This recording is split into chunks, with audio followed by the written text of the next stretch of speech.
Chapter 13:21. She only swiftly covered her body with layer after layer of water spirit shields. When 4 layers of water spirit shields covered her body, a layer of agitation appeared in Fan Choha's eyes. Her body is very strange. Capture her alive. Still want to capture me for research? The corner of Arba's mouth cracked into a sinister smile. In the blink of an eye, he moved ahead of the others. She ferociously punched out with her level 14 mystic energy, and conveniently swiped out that feral. A line of fire followed. But in reality, she was only stalling for time. The current situation was rather dangerous. The woman in front of her should be a great spiritual master. Compared to that level 4 spiritual master brother 2, her aura was more than just a little bit stronger. The middle-aged woman was very strong. However, she would never admit that she was weak. The world was so big that it was hard for us to imagine it. But any path in the world was man-made, one step at a time. Because the entire world was under our feet. Arba's punch was instantly devoured by the fire dragon. Fan Choha's eyes were wide open, and he had a trace of an excited smile. He thought that he could see Arba being captured by the middle-aged woman in one move. But the truth proved that this was only his imagination. Fan Choha's expression stiffened, and he coldly watched Arba's 4 layers of water spirit shields block the fire dragon. The fire dragon broke through Arba's first layer of water spirit shield, the second layer. When it reached the 3rd layer, it was already somewhat powerless. After 2 punches, it softly turned into a puff of red ash, disappearing in front of everyone. Arba's mystic energy had actually been greatly depleted from the continuous battles. Especially when she had continuously punched that brother 236 times in order to intimidate Old Monkey's group of people. Cough cough, that's right. Although she had shouted 26 punches, she had actually hit him 36 times. So even when she was suspended in midair, she had been recovering the mystic energy in her body. Although she had not completely recovered, she had 3 more branch meridians than others, so she could cope for a while. She covered herself with 2 more water spirit shields. Inside the 4 layers of water spirit shields, she looked coldly at Fan Choha and the middle-aged woman through the mist. Do you think 4 layers of water spirit barrier can save your life? You're too naive. Before the middle-aged woman finished speaking, Arba rotated the defensive thunder barrier between his fingers, and a translucent barrier closed over the middle-aged woman's head. Be careful. The middle-aged woman hastily pulled Fan Choha over in a flash, only to see the defensive thunder cover 4 to 5 corpse puppets in an instant. Within a few minutes, they were cut to pieces with lightning. Spiritual weapon. A trace of astonishment flashed through the middle-aged woman's eyes, but it only lasted for a second. An even thicker fire dragon appeared behind him, and a feathered fan appeared in his hand. With each flap, the thick fire dragon behind the woman seemed to have grown a little bigger. This should be a spirit artifact that boosts profound skills. Arba's eyes flashed. He grabbed a vine as thick as a finger and held it tightly in his hand. This woman was going to use her ultimate move. The middle-aged woman let out an angry roar. She raised her hands, and that fire dragon actually split into 2. With an unstoppable momentum, it charged in Arba's direction. Arba's pupils contracted. He wanted to dodge, but he found that his body was locked onto by the woman's spiritual sense, and he couldn't move at all. Chapter 13:22. This woman's spiritual sense should be about the same as hers, or maybe even half a level stronger than hers.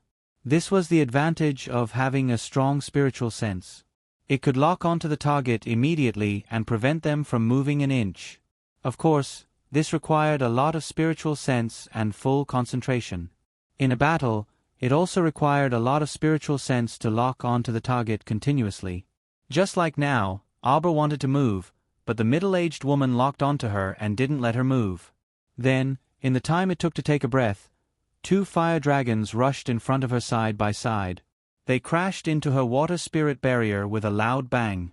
She was hit by a wave of air and fell backwards on the ground.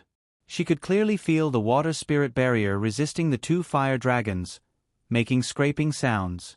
Chi-chi, The first water spirit shield cracked from the middle and collapsed in an instant. Then, the second, the third, the fourth. Xiao Mu used her spiritual conscious to barely undo the middle-aged woman's spiritual conscious lock and dodged to the side. Although she swiftly conjured up a water spiritual barrier, the left side of her waist was still struck by one of the fire dragon's tails before she could do so. A huge force instantly sent her flying. The black double-headed crow was like a king looking down on all living things. It suddenly opened its mouth and let out a mute, sound wave attack. When Aba came into contact with this sound wave at close range, her water spirit barrier immediately shattered with a bang. A trace of blood fell from the corner of her mouth. Aba didn't have time to wipe it off. She threw a wood spirit barrier at her and dodged to the side. After 2 attacks, she actually didn't kill this stinky girl on the spot. A trace of anger and dissatisfaction flitted through the middle-aged woman's eyes. She immediately swung her sleeves and launched the 3rd fire spirit barrier attack. This damned girl set up 4 layers of water spirit barrier each time. Could it be that she didn't use up any spiritual energy? Mystic Guiding Talisman Array. Aba shouted angrily. Don't let her use the talisman. Fan Choha's eyelids twitched. The moment Aba set up the Mystic Guiding Talisman Array, she took out a bunch of talismans without even looking.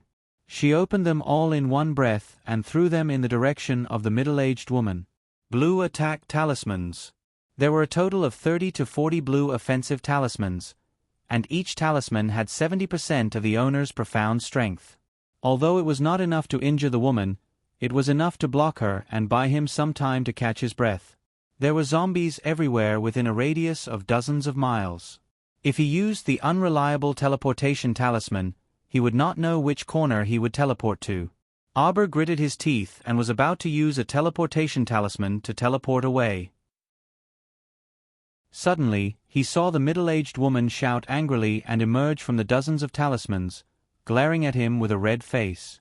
With a flick of her finger, 2 objects the size of glass beads appeared in her hand. Aba's eyelids twitched. Could it be that this was a level higher than the profound energy bead? Spiritual energy bead? They were condensed by spirit masters when they were idle and used their spirit chi to deal with unexpected situations. These 2 spiritual energy beads contained an enormous amount of power. Even Aba didn't dare to brace himself. What kind of joke was this? Although her spiritual sense was high, her cultivation had yet to break through to the spirit realm. Her physical body was even more pitifully weak. She vomited blood after being hit twice. Dodge. With a thought, she forcefully shook off the woman's spiritual sense lock and flew forward. She only heard the sound of wind whistling past her ears as the 2 spiritual energy beads attacked her from behind. Master! A voice like the sound of nature suddenly rang in her ears. Cho-cho! Aba was about to cry. Fragmented sleep. Chapter 13:23. In such a dangerous situation, Cho-cho's voice was truly like the sound of nature, causing Aba to be moved to the point of crying. Quick, Cho-cho! Can you fuse the heart of the forest's secret realm in my inner world and the frigid pool inside it into Paradise Planet first? I'll need it later. In the blink of an eye, the 2 spiritual power pearls approached Aba one after the other. Countless green vines and branches wrapped around Aba, wrapping her into a cocoon in an instant.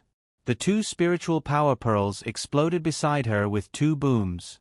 The enormous energy waves flattened all the soil in this small area. A taut buzzing sound reverberated in the air for a long time. Aba rolled on the ground, wrapped in a large circle of vines. She hastily flipped backward, got up, and ran. Little master, I'll drag you into Paradise Planet to hide first. Cho-cho said anxiously. No. I won't retreat. A faint determination flitted across Aba's eyes. If she retreated into Paradise Planet like a tortoise whenever she encountered trouble, then she could forget about making any major breakthroughs or making any significant progress in this lifetime. Moreover, she didn't want to expose such an important thing like Paradise Planet to her 2 enemies at all. Why should she retreat? She wasn't at the end of her rope yet. And even if she was at the end of her rope, it didn't mean she had no way out. She couldn't develop the habit of retreating whenever she encountered danger. She had to bravely advance. With a taut little stoic face, Abba said again, "Quick, Cho-Cho, listen to me. Take out the thing in the heart of the forest secret realm and fuse it with Paradise Planet first." Yes. Cho-Cho understood his little master too well. She was a strong-willed person to begin with. Under these circumstances, it was impossible for her to retreat. Since that was the case, he had to do everything possible to assist her. His master must have her reasons for doing this. Indeed, cultivators like them couldn't develop a habit of retreating whenever they encountered danger. Otherwise, it would be difficult for them to achieve great things in the future. "It hurts a bit, master." Although he wasn't fusing the entire heart of the forest secret realm into his master's dantian, Paradise Planet was going to change. However, now that Paradise Planet was going to be modified, it would naturally affect its master. Sure. Abba carried a large ball of green vine shield on her back, and as she flew forward, the profound guiding talisman array was also endlessly absorbing the profound energy between heaven and earth, slowly replenishing her profound domain. When Cho-Cho fused the frigid pond in the heart of the forest secret realm into Paradise Planet, Abba felt his dantian prickling. However, this pain was much lighter than the pain he felt when the Paradise Planet merged with his flesh and blood. She just had to grit her teeth and get through it. 18 defensive talismans were flung around her body, blocking the green vines outside the protection, which would be able to withstand the middle-aged woman's attack first. The middle-aged woman's face under the black veil had already become extremely grave and ugly. She couldn't believe that she still hadn't won over the young lady in front of her after such a long time. Fan Choha was also anxious. He followed the middle-aged woman to besiege Abba. However, it would have been better if he hadn't made a move. Once he made a move, he was simply adding to the chaos and holding them back. When Abba saw this big brother, she threw all the blue attack talismans at him. Fan Choha wasn't the middle-aged woman, this great spiritualist. If he received so many blue attack talismans, he would definitely die. Be careful. The middle-aged woman pulled him aside. Chapter 13:24. A vicious glint flitted across her face under the black veil, and she berated, "Little vicious woman, you're really vicious." Abba couldn't be bothered to talk nonsense with her. This middle-aged woman was very powerful and didn't seem to have any emotional fluctuations during the fight. This kind of person was much harder to deal with than those who showed their emotions on the surface. This middle-aged woman could be considered a character, but unfortunately, she was destined to be buried with Fan Choha today. Abba's eyes narrowed coldly, and she suddenly fished out the heart of the forest mystic realm that Little Tree had finished fusing. In this forest mystic realm, other than the frigid pool, only Senior Xuanji's hut needed to be fused. The other messy stones and mud were of no use. At this moment, other than the mystic energy that filled the heart of the mystic realm, there was basically nothing left. Abba lifted her eyelids and glanced in the direction of the middle-aged woman.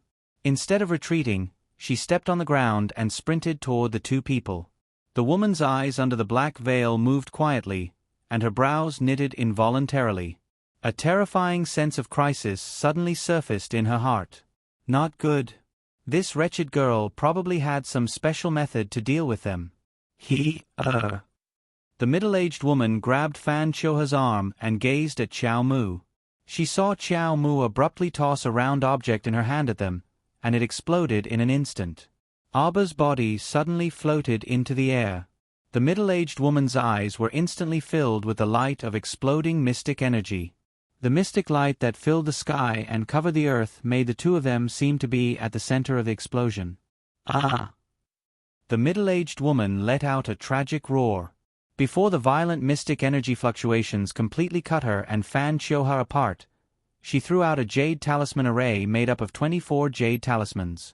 In an instant, the two people's figures quickly retreated from the center of the mystic energy explosion. Abba, who was suspended in midair and looking down coldly at the rolling rubble and cracked soil, curled her lips into a cold smile. Transportation Talisman Array. It was a transportation talisman array. This woman actually had a transportation talisman array made up of 24 jade talismans. This kind of teleportation glyph array was very difficult to draw, not to mention that it was drawn by a jade talisman. It was not sold on the market at all. In this way, he was completely sure that this woman was definitely related to the Divine Prefecture's Mu clan. Was she from the Mu family of the Divine Land? Could it be that 7th Master Mu was the one who attacked her? Was it her rejection that made him angry out of humiliation? For people like them who lived high and mighty in the upper 3 continents, being rejected by a small shrimp from a small lower star region was an extremely embarrassing thing. Since he couldn't obtain the young genius of the clan, he might as well destroy him. Was that what he meant? Arba's eyes instantly became extremely cold, revealing a sky full of flames and monstrous hatred. Why should she be killed by someone else? His fists were already clenched tightly. Even with such an excellent opportunity, he still couldn't kill Fan Chioha. She hated it. After landing on the ground with a whoosh, Chiao Mu only saw a broken leg lying on the ground. This was a man's leg. From the top of the knee to the sole of the foot, along with that black boot, it had all been cut open by profound energy. Fan Chioha lost a leg. But for Arba, this was really too small a price to pay. She actually let him escape. Arba's cold little face contained a trace of harshness.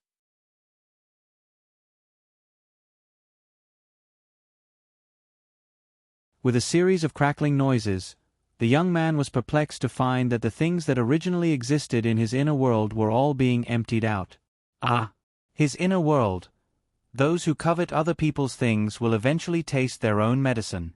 Arba stepped on his back. Speak, what's the relationship between an prefecture and that middle-aged woman? Are they the same? The young man had already fainted from the pain. Now that she stepped on his spine, his entire body trembled, and he became a bit more awake. Knowing that he would meet his end here today no matter what, the young man steeled his heart and simply said, "You, just kill me, kill me. I only ask for a quick death." Humph. Arba snorted coldly. "Answer me honestly. I'll give you a quick death." "No, I don't know her." The young man groaned. Chapter 13:26. The young man spat out a large amount of blood as he shook his head. "No, I don't know them. We didn't come together." Sure enough, the two groups weren't on the same side. Consecrated Zhao and Guan Ying from Ani Prefecture must have gotten the information from the Fan clan and guessed that the Xuanji core was in her possession. They came here to obtain the Xuanji core from her, but they didn't expect to lose 2 of their people here.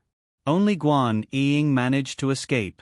As for Old Monkey and Brother Two's group that the middle-aged woman brought along, they were very likely from the Mu clan of the Divine Province. Their goal was to eliminate her, the little genius. Mu Laochi did it? A venomous glint flitted through Arba's eyes. No matter who did it, she absolutely wouldn't let this matter rest. They chased after her the entire way for fun, and they still wanted her to admit defeat?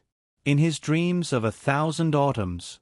As for Fan Chioha, the 2 of them were probably related since that middle-aged woman was so protective of him. At first, Fan Chioha only wanted to borrow the Ani Prefecture trio's strength to kill her at Jiaozhong base. Later, he discovered that the Ani Prefecture trio was useless, so he notified that middle-aged woman. As Arba thought this, she raised her hand to pound her aching head. She couldn't recall where she had seen this middle-aged woman before. Could it be that she really saw this middle-aged woman in her previous life? Was it in Fan Chioha's sealed laboratory? "Jojo!" An anxious shout interrupted her thoughts. Arba blinked and turned to look. She saw Mo Lien leaping toward her, followed by Duan Yu, eldest Qin, and 100 others. They were escorting a group of wilted old monkey companions. It seemed like Mo Lien and the others had taken action and captured these little spiritual cultivators. Arba's eyes flashed, and she immediately flitted toward Mo Lien, landing in the man's arms. "Jojo, are you all right? What was that vibration just now?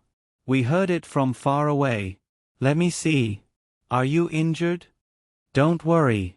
As long as I'm here, nothing will happen to Master." A slender little tray ant lay on Arber's shoulder and shook its head at Emolien. Only then did Emolien see the tiny tray ant. She heaved a sigh of relief and said, "The tiny tray ant is out." "Yes." Arber nodded. "If it wasn't for Sapling's help, I'm afraid I would have suffered a great loss this time. It's nothing serious. It's just that my body is too weak." Arber frowned. It seemed that he had to try to temper his body after returning to the capital. Emolien reached out to hold her, but she raised her hand to check her pulse instead. "Why is your breath a little irregular?" "Ah, it's nothing. It's the heavenly law. Some people have angered the heavenly law, so it's good enough that they can break free," Duan Yu teased as he also walked over. Arber cast a sidelong glance at Emolien. "What kind of incredible power did you use?" Emolien threw Duan Yu a cold glance before turning to say to Arber, "It's fine now. Don't worry, I'll take care of your injuries right now." Duan Yu quickly walked up and sized up Arber. "Jojo, you're injured? You were the one who caused that huge commotion just now." "MHM." Arber nodded. "I detonated the heart of the Mystic Beast Forest's secret realm. I originally wanted to keep Fan Chioha and a middle-aged woman here forever, but who knew that they would escape?" The two men couldn't help but look at each other in dismay. Jojo actually detonated a mystic domain so generously.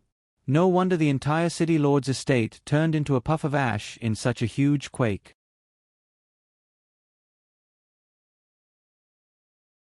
Chapter 13:27. It's good that you captured these people. I'm going to ask them something. After speaking with the two, Arber immediately walked towards eldest Qin and the others. Everyone crowded around and asked questions, but Arber waved her hand to indicate that she was fine before walking to eldest Qin's side.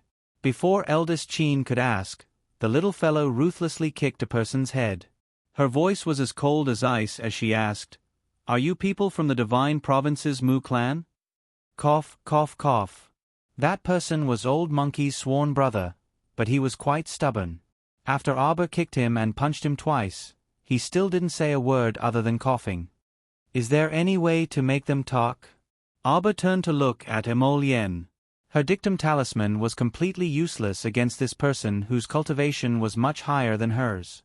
If they were both in the mystic realm, perhaps she could give it a try.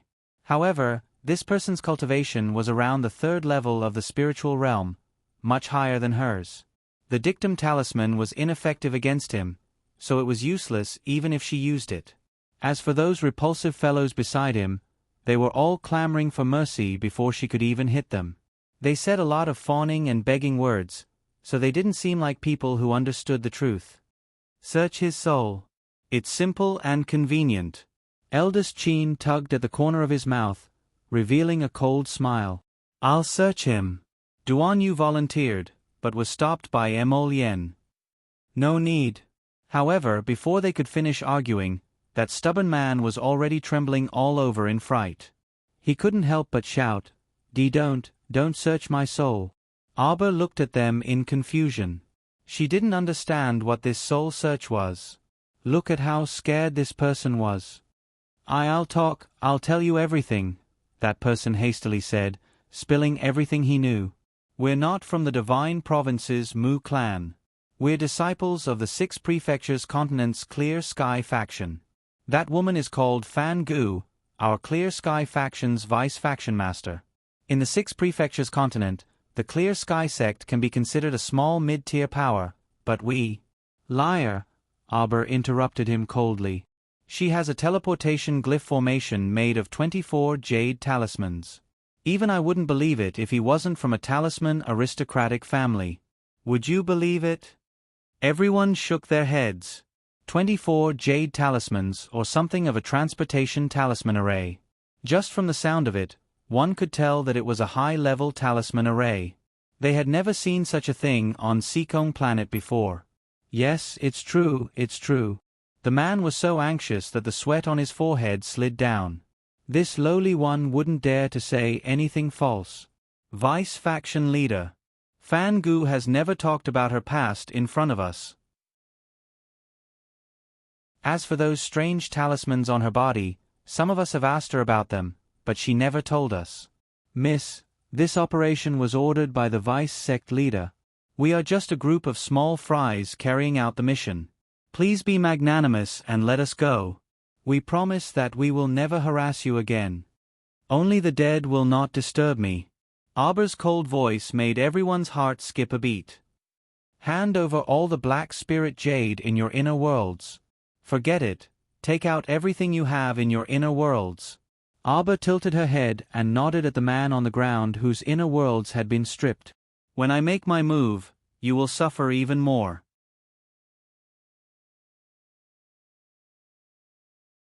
Chapter 1328. Black Spirit Jade? The pupils of the Clear Sky Sex group contracted slightly, practically not daring to believe their ears. What did she want? Black Spirit Jade? Something like Profound Spirit Jade. How could small fries like them possibly have it on them? Black Spirit Jade could replenish and raise the 5 spirits, and it was a good item for replenishing energy for divine beasts and above. But how could they have something like that? For one thing, their 5 spirits were very low level and couldn't be replenished.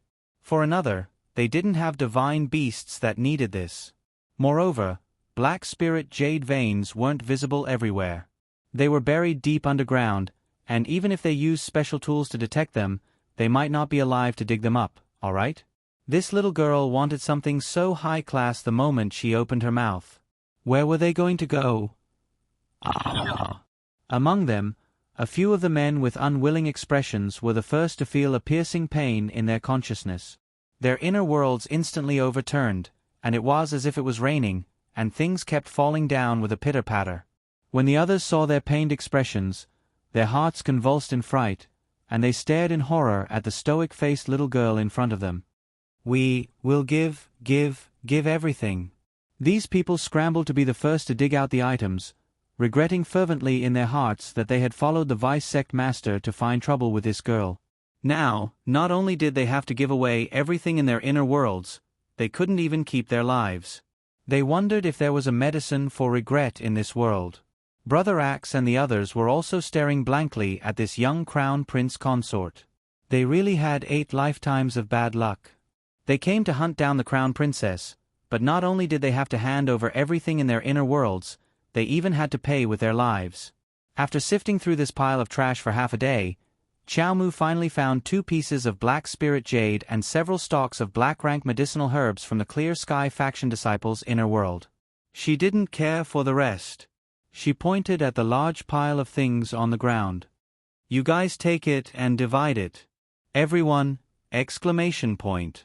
A petite female mystic cultivator asked agitatedly, Really, Crown Princess? The Crown Princess said that she wanted to give it to you, so just take it. Emolienne waved her hand and asked them to move the things to the side. Situ Yi and Liang Qingqing didn't go up to share it. They had received the storage talismans from Arbor before, and the things inside were much better than this trash. Naturally, they didn't care for it. There seemed to be a lot of things, but with 100 people dividing them, each person did not get much. However, the process of dividing them was very lively and happy.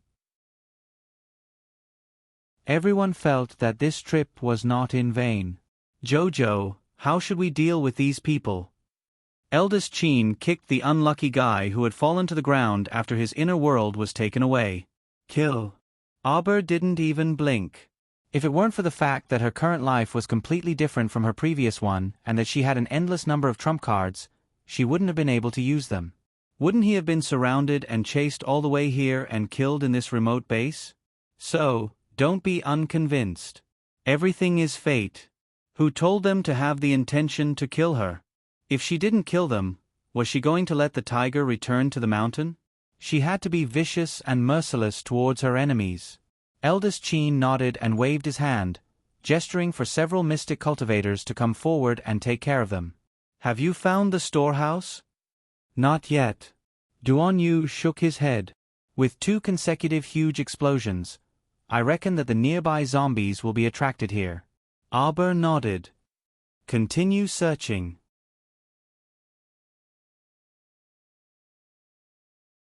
Chapter 1329. She tugged at Emolienne's hand and pulled him to the side. I need to adjust my breathing for a bit. All right, I'll watch over you here. Seeing her sit down, Emolienne also found a slightly flatter rock to sit down beside her. The crumbling earth walls around them had already gradually stopped moving. The entire city lord's manor had now been reduced to rubble. Abba turned her head and said softly to the little tray ant on her shoulder, Qiu, integrate my other secret inheritance realm into the star domain. All right. Qiu loved doing this kind of thing the most. In the past, other than the main star, there were 4 other largest planets in Master's star domain. Each of them could completely surpass the vast area of Paradise Planet. But now, nothing could be opened. Fortunately, Master's cultivation had already risen to level 14, so he could do more things in the future. Master, you're already level 14. In the future, you'll be able to throw some small living animals into Paradise Planet yourself. The two people didn't have anything to say in front of Emolienne, so they discussed Paradise Planet's matters in low voices. Is that so? Although Abba's face was stoic, she was extremely happy in her heart. Qiu seemed to have mentioned before that as long as her cultivation rose to level 13, she would be able to take animals into Paradise Planet. Now that she was a genuine level 14 profound realm, she could naturally do it.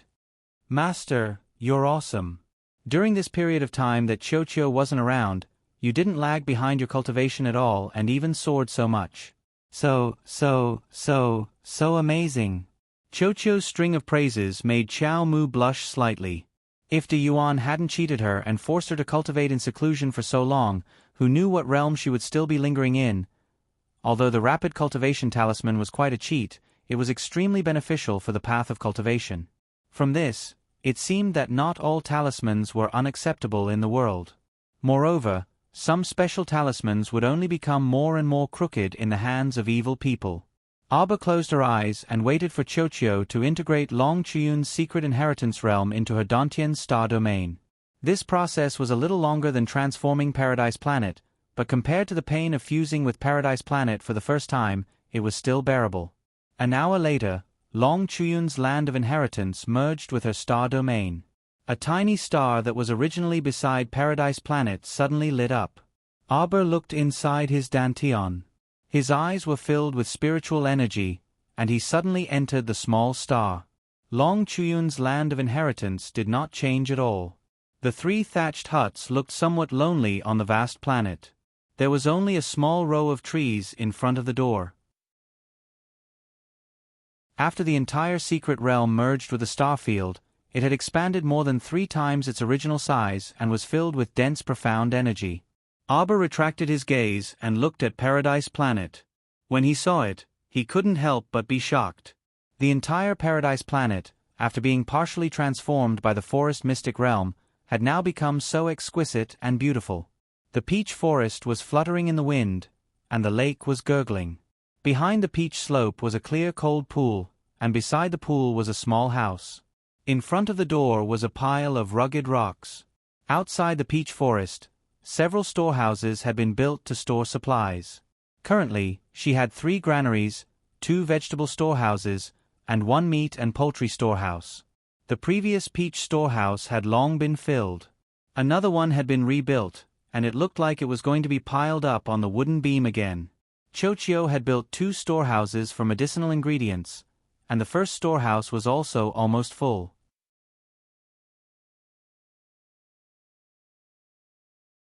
Chapter 1330. The 100 Herb Garden encompassed 50 mu of medicinal land on Paradise Planet. Qiu had named this herb garden after it. Outside the herb garden was another 100 Poison Valley, which was filled with poisonous flowers and herbs. Xiao, the poison-tailed butterfly queen, led a flock of little butterflies to wander about inside. It was quiet behind the peach garden slope. The newly built maple pavilion that Qiu had built for her was standing on the slope. It had even planted the longevity tree and that mutated peach tree over there. The 2 trees were in full bloom, and the slope was quiet and secluded. Abba's mind stirred, and she tossed a large batch of elementary herbs into Paradise Planet from her storage talisman. She had Qiu build a random elementary herb storehouse and pile it up. With Chocho's control over the wood spirit, it didn't take much effort to build an elementary herb storehouse out of wood. It was done in a few breaths. It also built an empty storehouse for her while it was at it. It said with a chuckle, "Why don't you move all the messy supplies in the 2 carriages in front of the door into this storehouse?" Arbor nodded. She remembered that the supplies in the 2 carriages were things that she had hurriedly asked second uncle to get for her in the beginning. There were all kinds of fruits, meat, vegetables, and seasonings inside. Apart from that, there was also second uncle's wine, some basic medicine, gauze, and so on. In the future, you can use this carriage whenever you want. Remember to find a few more horses to put in. I've already taken a good look at the terrain. I'll build you a farm in front of the magnetite mine. What do you think? Make it a little further away. That's for sure. We can't let these 4-legged beasts ruin the paradise planet that we worked so hard to build, Chocho said cheerfully. Chocho chuckled merrily. I'll enclose them and make a large farm so that they won't wander around. If by any chance some blind cow or pig jumped out and trampled on their 100-herb garden, then Chocho would die of heartache. Arbor was in a good mood. She had a goal in the future, and she had to find more animals that hadn't mutated to take in. That way, she wouldn't have to worry about cutting off the supply of meat and poultry for a long time. Now, her paradise planet was truly thriving, and she had everything she needed. To put it bluntly, even if the entire Seacone planet were to explode and be destroyed, she could hide in Paradise Planet with her friends and family and live out the rest of her life peacefully. Of course, this was the worst-case scenario. She didn't want that to happen. She still hoped that the lives of the people outside would get better day by day. Before the next night-call bird made a move, eliminating it as the source would probably bring a ray of light to this gloomy world. Withdrawing her inner sight, she turned her gaze to Emol, who was staring at her. The corners of her mouth curled up slightly. "Lien, when we're done here, let's go to Paradise Planet and take a look. It's so beautiful now." "All right." Chocho, did second uncle finish planting all the seeds that he collected earlier? Chow Mu turned her head to look at the little tray ant that was clambering up her shoulder. "Yes. Look, now the medicinal field has expanded to 50 mu, compared to 30 mu before. I planted everything I could. Isn't it great? It's really great." Arbor wasn't stingy with her praise. Chocho knows the habits of plants like the back of his hand. "He's really helped me a lot." Master, as long as you're happy," Chocho shouted while dancing with joy. "Besides, I don't have to waste any effort. I can just summon more tray ant clones." Arbor raised her hand and stroked the 5 tender leaves on his head.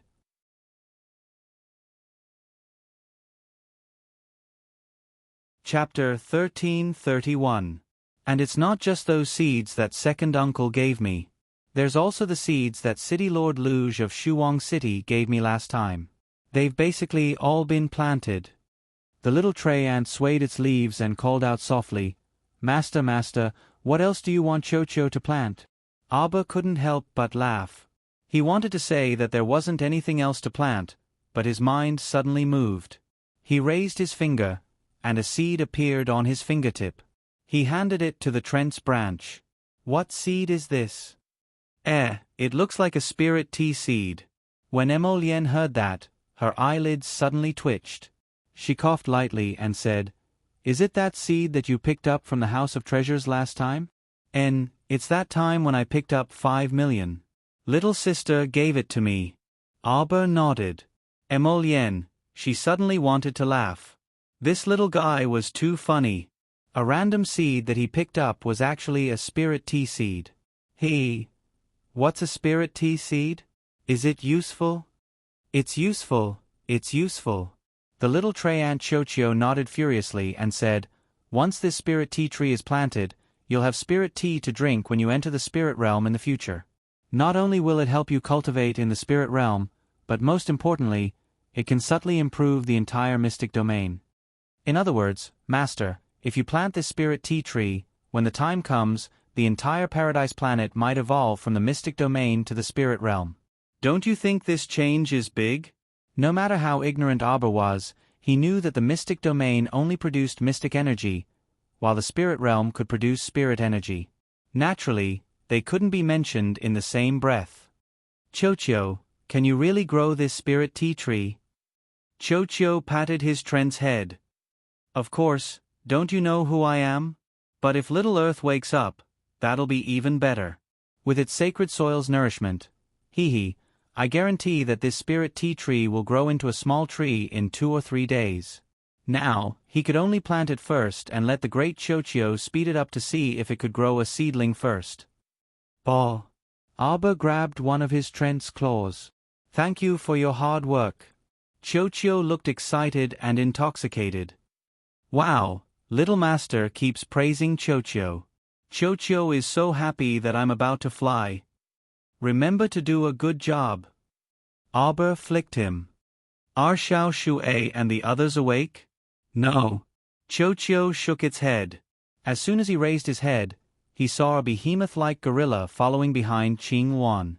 His pair of bean-like eyes immediately became round. Wow, Master, who is this baboon? Master. Qing Wan transformed into a little chick and rushed towards her. Oh, while you were away, I even picked up a giant ape and an egg. Little Tree was speechless. Shock, shock, shock. It had only been a few short months since he last saw his master. Why had there been a few more strange people by his master's side? They were all here to fight for Chocho's favor. Chocho, don't howl like a wolf. Arbor patted his friend's head. Bring Qing Wan and the others back to Paradise Planet first. Chocho responded reluctantly and stared at the giant ape. It wants to go in too? Bring it to Senior Xian Ji's small house. The giant ape clearly understood, and Little Black's eyes lit up slightly. Arbor glanced sideways at Chocho. Chocho, let me ask you something. Didn't you mention Black Spirit Jade to me before? You should have some on you.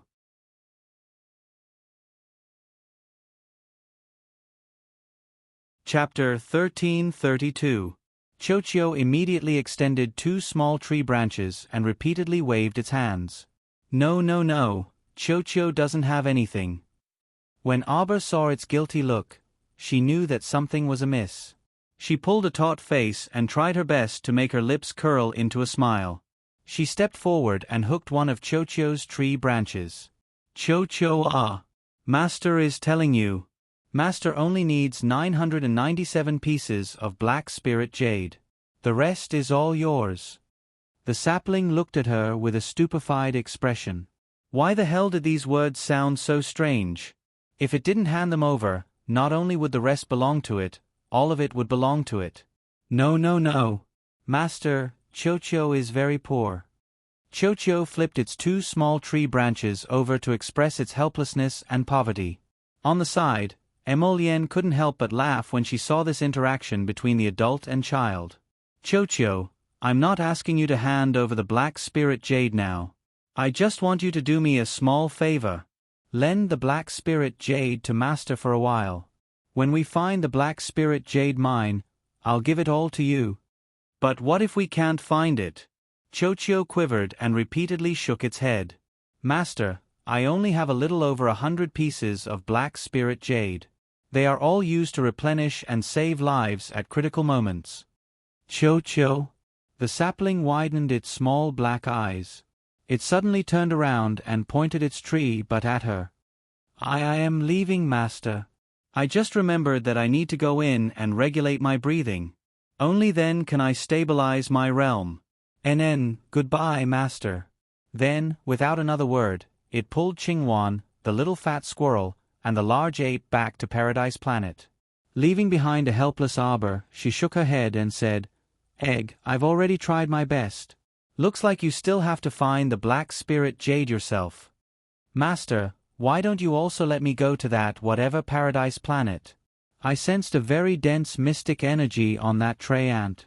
Arbor thought that it made sense. The dense mystic energy on Paradise Planet would also help the Phoenix egg hatch. Why don't I refine 2 mystic gathering pills for you to help you hatch? Egg, Master, do you think I can eat pills in my current state? That's right. Arbor coughed lightly and immediately changed the topic, calling out to Chocho, Chocho, drag the egg to Paradise Planet. After everything was settled, Arbor simply turned off the chattering of the little ones on Paradise Planet. He looked up at Emolien and tilted his head. Sorry to keep you waiting. Not long at all. Emolien reached out and pinched her little nose. She leaned closer and whispered, I'm really curious now. I wonder what Paradise Planet has become. When Arbor thought of that beautiful mystic domain, his little face couldn't help but relax. He leaned closer to Emolien and said, It's beautiful. Cough. An untimely cough came from beside the two of them. When they looked back, they saw that Guy Duanyu had unknowingly squatted beside them. He also lowered his voice and asked curiously, What Paradise Planet? Arbor patted his head and said, I'll take you there when I have the chance. Duanyu, Emolien held back his belly full of laughter as he pulled Xiao Mu to her feet. On the other end, he heard a teammate shout, Found it, found it. Everyone, quickly come over. Everyone cheered and ran over in high spirits. Sure enough, Jiaozhong Base's underground storehouse was right below the tunnel. Brother Axe led a few people to dig up the storehouse. It was as big as 2 small plazas. See you tomorrow.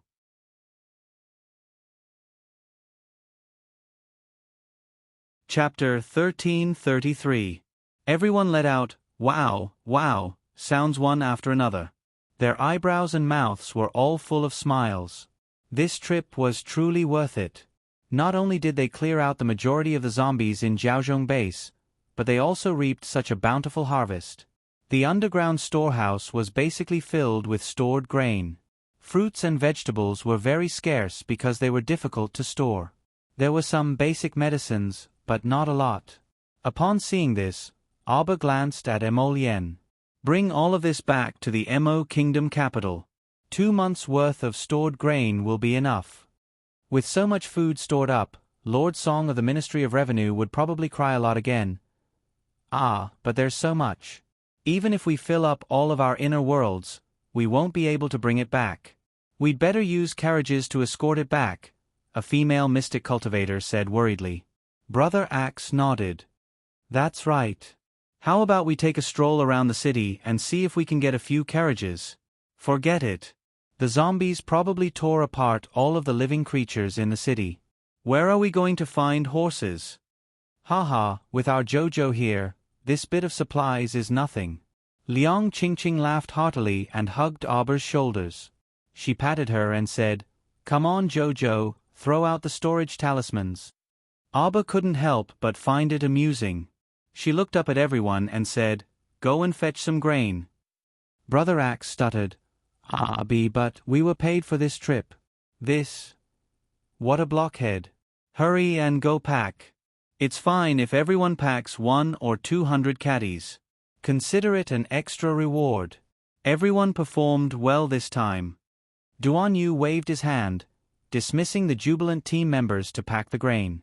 Most importantly, the team members were very obedient and didn't show any idiots.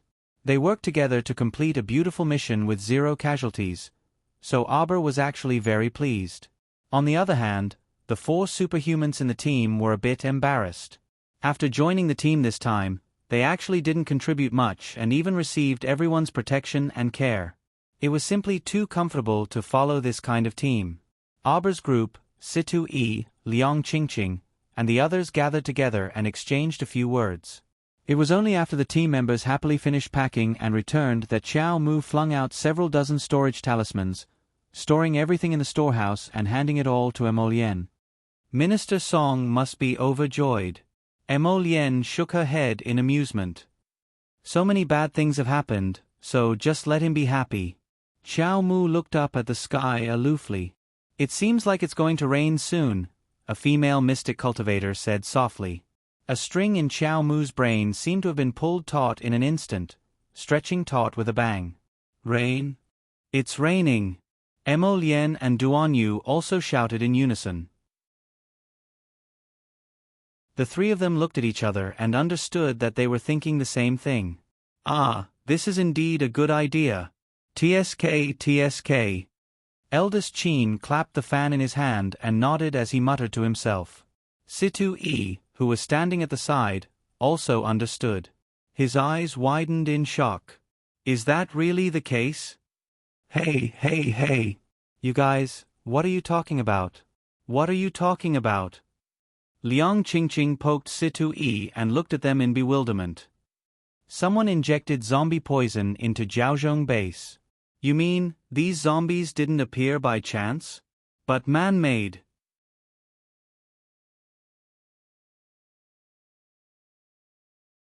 Chapter 1334. Eldest Chin's eyes flashed, and he couldn't help but laugh. You didn't just find out, did you? Liang Qingqing was momentarily at a loss for words. After a few seconds she nodded. That's right, I just found out. She really wanted to burst into tears. Everyone was smart, but she was so stupid. Everyone couldn't help but laugh as they glanced at her. Junior Sister Liang, we're talking about why Jiaozhong base's water source was destroyed. That's because someone secretly took advantage of the rain to throw corpse poison down from the sky and mix it with the rain, Situ E explained. So that's how it is. Liang Qingqing looked like she'd come to a sudden realization. She abruptly turned to Emolian and asked, Your Highness Crown Prince, then won't the other fortifications also be invaded like this? If there's a first, there'll be a second. Emolian coldly said, Right now, the most important thing is to pass down the order that it's best to put up a protective barrier over all the water bodies. This would definitely require a lot of effort. Some poor fortifications might not have large defensive mystic artifacts or the like. Right. Liang Qingqing nodded like a chick pecking at rice. Especially those ponds in the city. They're the easiest to manage. First, control them. It doesn't seem like there's any use just having people standing guard over there. We need to add a protective barrier. Or maybe build a roof or something. I can provide some protective talisman arrays. They can last longer than a protective barrier. Currently, they can last about half a month, Arbor said with a nod. Junior sister, then I'll have to trouble you too much. Liang Qingqing nodded gratefully. This was for the sake of all the common people in the Mo Kingdom. Liang Qingqing simply couldn't imagine what kind of hell this world would become if they completely lost every clean water source.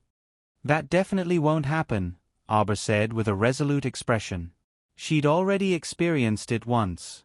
The water source had turned into filth, and many people had died of thirst after losing their water source. This kind of death was extremely despairing. Protect the water source. Everyone clenched their fists and roared with high fighting spirit. Protect the water source. Eldest Chin chuckled as he looked at everyone. All right, we've rested enough. Did you guys feel it? After the previous 2 earthquakes, many corpse puppets rushed here. Although there aren't as many as before, there are at least hundreds and thousands of them. Then let's fight. Everyone was in high spirits. Let's go up first. Everyone nodded. Just as they walked up from the underground warehouse, they bumped into more than 10 members from Rice City. When they saw the people from Arbor, their expressions changed slightly. They quickly ran over and looked at the underground warehouse. Soon after, a few of the valiant members among them started cursing. F*CKU. They didn't even leave us a single grain of rice. Isn't this too immoral? Of our 200 members, only a dozen are left. In the end, we didn't even get a single grain of rice. How are we going to hand in the quest when we get back? This mission to clean up and collect supplies at Jiaozhong base had actually caused 90% of them to lose their lives. The rest didn't even get a single hair. How could they accept this? Eldest Chin's eyes flashed, and he laughed mockingly. Who told you to be short-handed? Who can you blame? You guys. Callie was just about to step forward when she was pulled back by the leader of Rice City's operation team. The leader was in his 30s and wore a suit of green armor.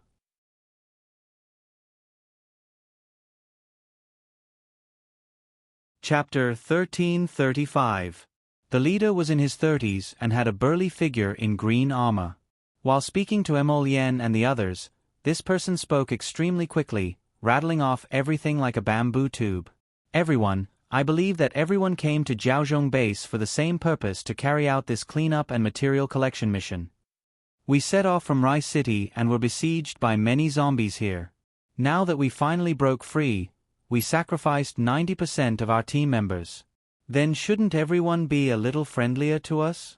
Even if you don't give us half of the supplies, at least give us 1/5 or 2/5 of the supplies so that we can bring them back to Rice City to complete the mission. Otherwise, this is too unreasonable. TSK. A female mystic cultivator in Aba's team snorted disdainfully. Please, we're not running a charity. We're all here for a mission and have nothing to do with each other. You're making it sound like we owe you. That doesn't make sense, right? Friend, what you're saying? Leader, why are you being so long-winded with them? Callie suddenly took out a carved token from under her skirt and waved it in front of everyone. Jiaozhong Base was originally Rice City's territory. All the supplies belonged to Rice City. Now, I order you to hand them over, or else. Oh, I'll go. A small commotion came from Rice City's team. Just as Callie was blabbering on, a middle-aged team member suddenly pounced from behind and hugged Callie from behind. He opened his mouth and bit the back of her neck. Oh, oh, oh. Rice City's team members cried out in horror. Heavens! This person has mutated. The leader turned around and chopped off the head of the team member who had pounced on Callie with one slash. All the Rice City team members scattered in all directions, leaving a large empty space in the middle for Callie and the leader. Carly covered the back of her neck, which was stinging with pain, and let out a piercing shriek. Don't be nervous. Just as the leader was about to speak, he caught a glimpse of Aba's team from the corner of his eye. They took up their stances and aimed at Callie, ready to attack. Don't attack, don't attack. The leader gestured for everyone to stop. He was so anxious that he was sweating profusely. It's fine. He'll be fine. You're lying to yourself. Brother Axe roared, someone in your team has mutated, but you've been kept in the dark. No, that's not it. Cut the crap and kill this woman. No, don't attack. Don't move. The leader stepped back while protecting Carly. He glared at Axe Brother and the others. What are you doing? Didn't you see that she was bitten? She'll mutate soon, okay? Liang Qingqing frowned. You're not helping her, you're harming your entire team. We have a way to suppress the zombie transformation. The leader roared. Enai Shang, come out. At the back of the Rice City team, a girl who looked to be about 17 or 18 years old walked out. She had 2 braids and her cheeks were flushed red. That girl bit her finger and grinned foolishly. She stared at Duan Yu in a daze, looking like she couldn't pull her gaze away and couldn't walk anymore. Aba's team all turned to look at Duan Yu. The latter was originally leisurely fanning his raven bone fan, but his handsome face stiffened when he saw that girl's infatuated gaze.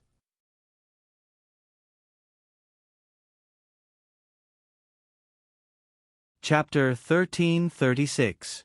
Pfft. Eldest Qin snickered mischievously. Oh, you've hit it off just like that. Jojo. Duan Yu immediately hid behind Aba. The little fellow extended 2 fingers and compared the distance and direction of their line of sight. Suddenly, she raised a small hand to block Duan Yu's front and hollered, "What are you looking at?" Now that she was standing in front of everyone, it felt like she had someone to rely on. Although the little lady was petite, her image immediately grew taller in everyone's eyes. Situ-Yi twitched his mouth and threw Duan Yu a look of disdain for being a good-for-nothing. Then, he stepped forward and asked, "Leader of the Rice City team, are you trying to tell us that Miss Enai Shang from your team can help suppress the zombie poison's mutation?" "That's right." The leader nodded and glared fiercely at the love-struck Enai Shang. "Hurry! Treat Callie." Enai Shang foolishly glanced at Duan Yu a few more times and was kicked twice by the leader before reluctantly retracting her gaze and walking to Callie's side. The wound is here. Ni Shang, hurry up. The leader pointed at the back of Kali's neck where she was bitten, indicating for her to act quickly. Ni Shang smacked her lips and reached out to place her right hand on the back of Kali's neck. Everyone saw her right hand emitting a faint glow, and their noses were instantly filled with a faint medicinal fragrance. Wow! A female mystic cultivator from Aba's team sniffed and commented, "What a rich medicinal fragrance." Standing next to Xiao Mu, Emolien's eyes flickered, and he only glanced at that girl called Nikhang before retracting his gaze. "You've never seen an apothecary before, right?" The leader of the Rice City team said smugly to Aba's team, "It's normal that you haven't." What apothecary? Brother Axe and the rest had indeed never heard of apothecaries.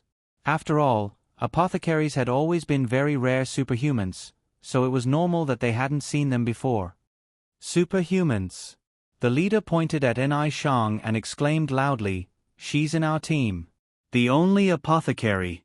Unlike those pill alchemists who painstakingly practice pill refinement, apothecaries like Ni Shang are born with a unique medicinal effect. Axe brother and the others looked at each other in dismay.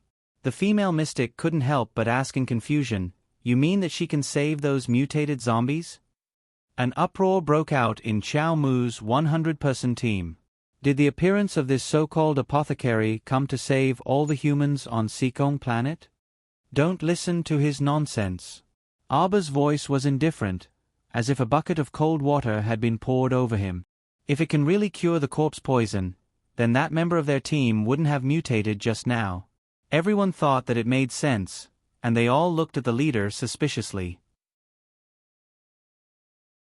The leader stammered and hurriedly said, "Although we can't completely eradicate it now, as long as Ni Shang's special ability evolves slightly, then..." Brother Axe and the others hissed at him. "You're screwing your teammates over, do you know that?" They all shouted at the same time. "You're the one whose head was kicked by a donkey. If you can't get rid of them, does that mean they will go crazy in the team at any time? You still don't know how to learn your lesson." "Enough." Emolien suddenly spoke up. "Ignore them. We'll set off immediately and head to Rice City first."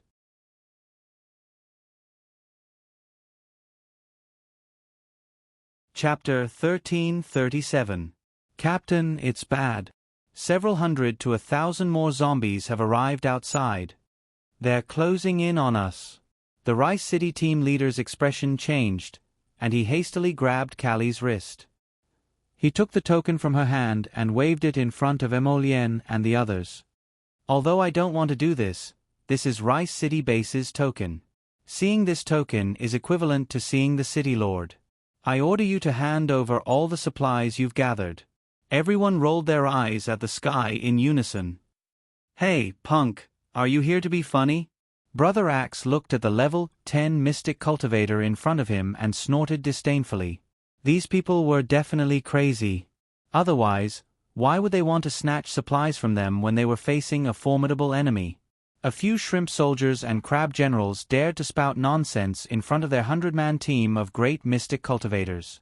Who exactly gave them such courage? Emolien didn't waste her breath on him and directly fished out a black token from her sleeve. She waved it in front of the team leader. "The MO Capital Fortification has confiscated all of Jiaozhong Base's supplies. If there's anything, have your city lord talk to me." The Rice City team leader's eyes nearly popped out of their sockets. Of course, he recognized the token in Emolien's hand with a dragon claw imprinted on it. That was the highest MO Capital Base's token. Puffing sounds came from outside the crumbling earth wall, and a dozen zombies appeared in front of them at the same time. "Go, go, go, go, go." The Rice City team leader could only temporarily give up on collecting supplies and lead the team in running. Liang Qingqing couldn't resist snickering. She shook her head and said, "Where did they find this weirdo?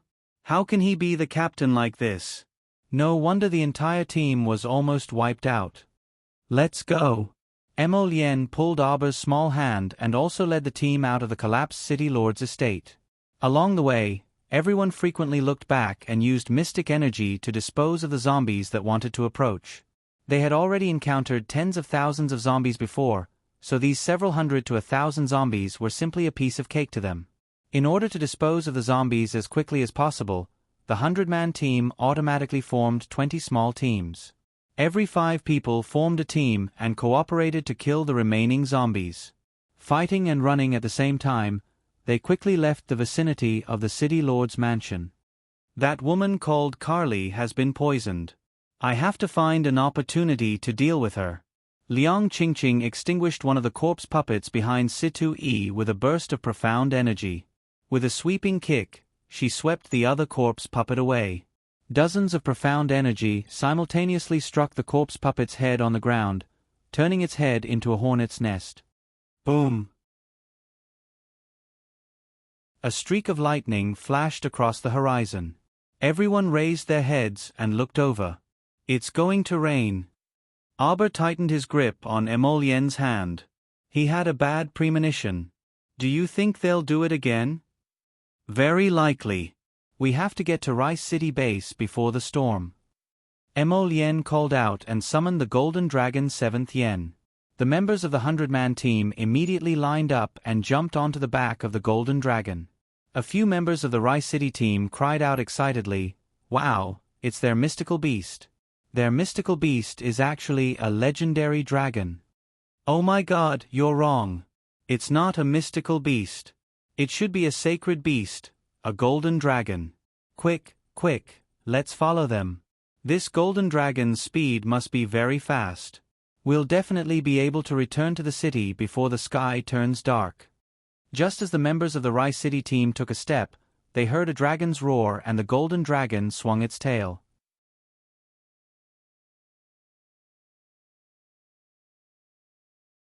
Chapter 1338. The Rice City team members! These people actually abandoned them and ran straight back to Rice City. Damn it. Callie touched the wound on the back of her neck and said to the team leader, "Zhonghua, even if they reach the entrance of Rice City, they might not be able to enter." "That's right." Another person cried out indignantly. He turned around and suddenly roared in shock. Suddenly, he was grabbed and pressed down by a zombie that was baring its fangs and brandishing its claws. Bam! The man and zombie fell to the ground like a human pyramid, causing a series of screams. Callie hurriedly jumped onto a mystic beast summoned by the team leader, Zhonghua.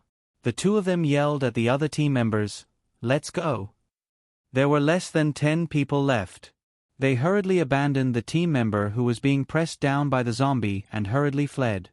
"Save me, save." The member of the Rice City team managed to pull out a bloodied and broken palm from the gap between the zombie's bites.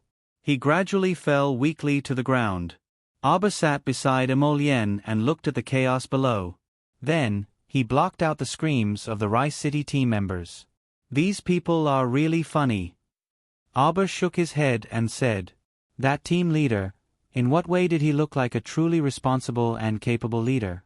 Going on a mission was simply a joke." Emolien reached out and stroked his waist. He squeezed gently and said, "Jojo, I'm just worried about you." "What do I have to worry about?" Abba turned to look at her. "But speaking of which, after this battle, I realized that my body is still quite weak. When facing a spirit realm expert, the weakness of my body was revealed." "Silly girl." Emolien smiled and shook her head. "After all, you haven't broken through to the spirit realm. The strength of your body naturally can't be compared to a spirit realm expert. There must be a way to improve it." She looked at him with bright eyes. For example, she could refine a few body-forging pills suitable for her. Or, Master, I have a bone-forging pill here. Do you want to try it?" At this moment, Chocho suddenly interrupted her thoughts and communicated with her spiritually. "Master, this bone-forging pill is a little fierce. You might feel uncomfortable for a while after taking it. But after 3 days, your bone marrow will definitely be greatly improved. If it's so effective, why didn't you give it to me before?" Chocho mumbled. How could Chocho take it out in the past? Furthermore, with Master's previous cultivation, he wouldn't have been able to withstand such a powerful bone-forging pill. In that case, Arbor thought for a moment and said, "Well, let's talk about it when we get back to the capital. There was no need to mention Little Seven's flying speed. She brought everyone to the entrance of Rice City in the evening. Contrary to leader Zheng Hua's expectations, Rice City didn't stop them from entering the city. In fact, when the Crown Prince revealed his identity, the guards were so shocked that they rushed in to report. When Rice City's city lord heard that His Highness the Crown Prince had personally come, he was so scared that he pissed his pants. He hurriedly led everyone to welcome him. When City Lord's son led everyone into the City Lord Manor and was ordering people to serve their meals with an obsequious smile, the rain that had been struggling for a long time finally came pouring down. Emo Lien walked to the window and lifted the curtain with her slender fingers to look outside. Aber quickly walked to her side and stuck out his little head to take a look, but he suddenly grabbed his little hand. Aber blinked and asked curiously, "What did you see?"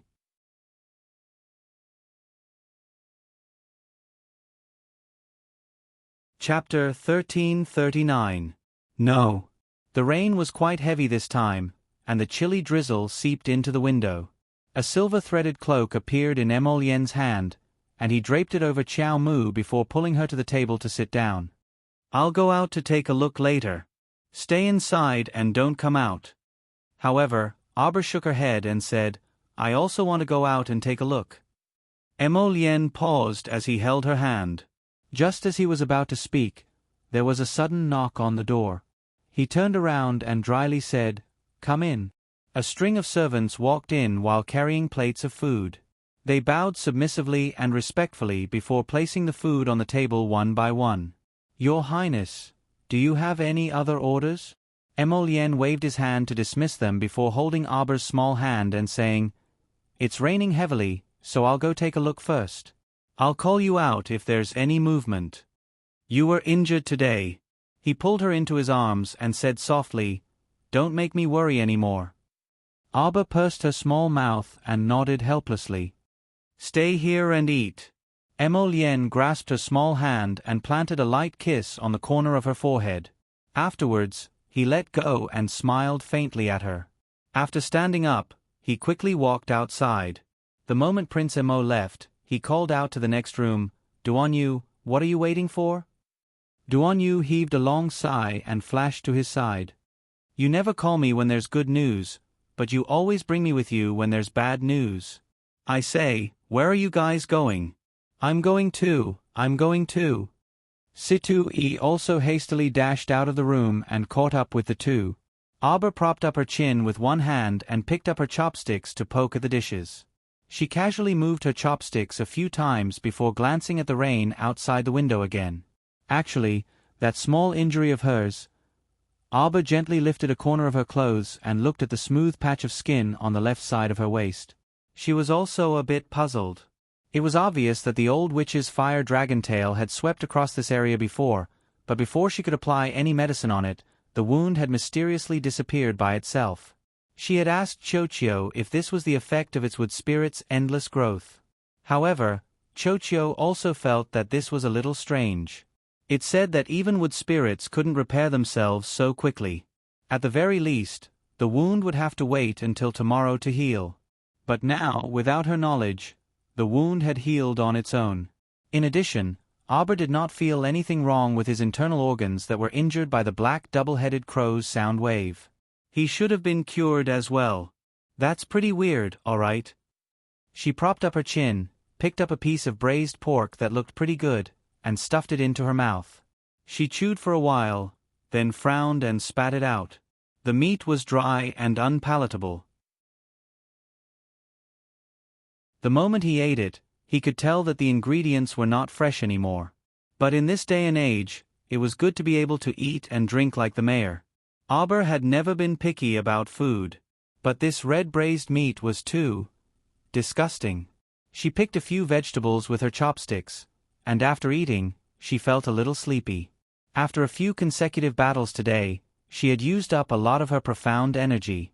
She originally wanted to lie down casually on the bed and continue to pay attention to Emo Lien and the rest's movements in the middle of the night.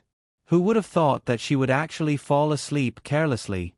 She slept all the way until dawn and did not even wake up in the middle of it. When she woke up, it was already late in the morning. When Auber sat up from the bed, she had a dazed look on her face. It was only when she heard the door creak open that she turned her head around in a daze and looked at the two servant girls who came in through the door.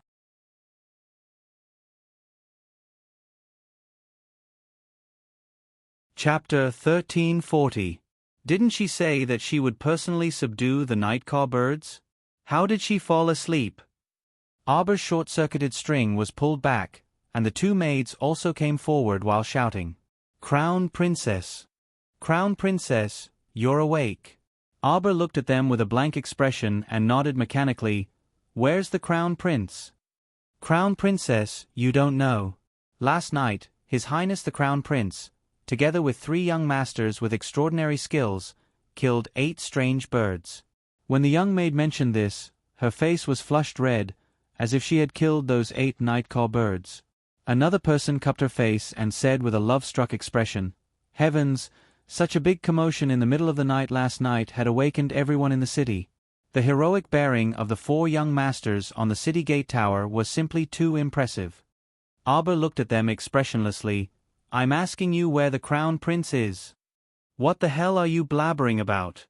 Auber got off the bed and ran to wash his face and rinse his mouth.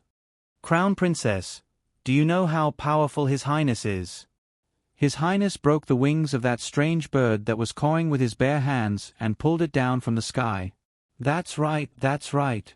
That zither young master is really good. Are you guys done being love-struck?" Auber grabbed one of the young girls who was holding her face and slapped his head heavily on her head. "I'm asking you where the Crown Prince is." This voice was soft and crisp, and the sound almost broke through the 9 heavens. After half a cup of tea, the maid pouted and held her head that hurt from the slap. She led Auber all the way to the back garden of the city lord's mansion. After yesterday's rainstorm, the rain washed the ground clean. Lustrous water droplets hung on the treetops and branches.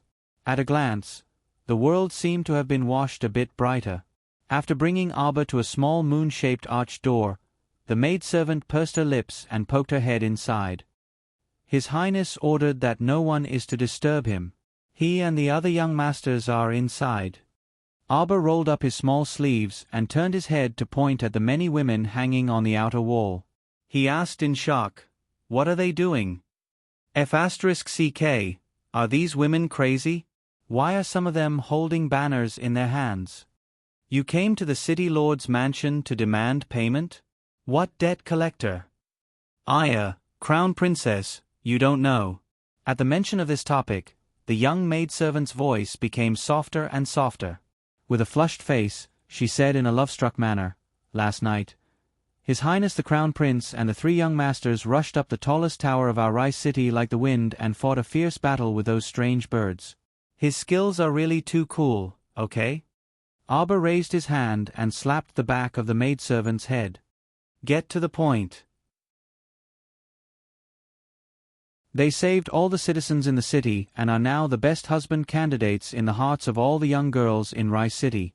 They have now been conferred as Rice City's 4 great handsome men by the girls and have successfully leaped to the top of our Rice City's 10 great handsome men ranking.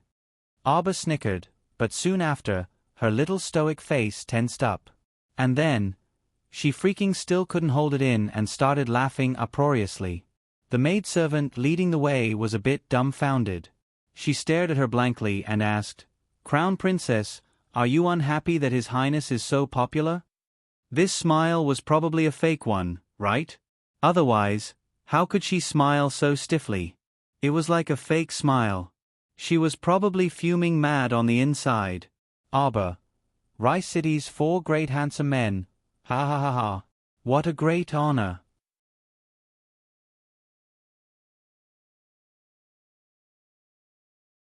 Chapter 1341. Auber's figure flashed, brushing past the maidservant as she walked towards the small arched door. The 2 city lords' estate guards guarding the door jumped in fright and hastily shouted, "Who goes there?" When they saw that it was Auber, they hastily cupped their hands at her. "Greetings to the Crown Princess." This humble one did not see clearly that it was the Crown Princess. His Highness has instructed that unrelated people are not permitted to approach this rear garden.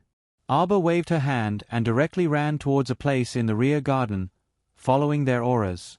She ran past the rockery and winding corridor, and when her figure brushed past the vicinity, she involuntarily slowed down.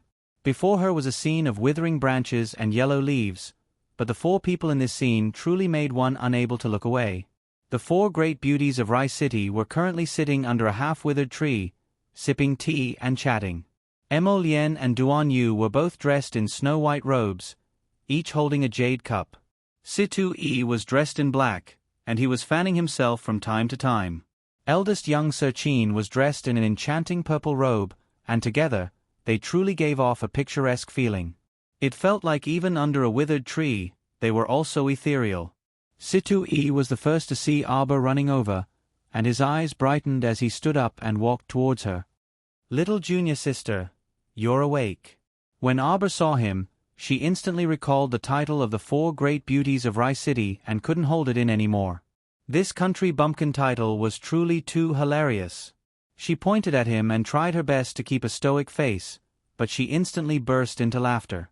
In Situ Yi's shock, the folding fan in his hand fell to the ground with a clatter. Duan Yu flashed over and excitedly ran to her side.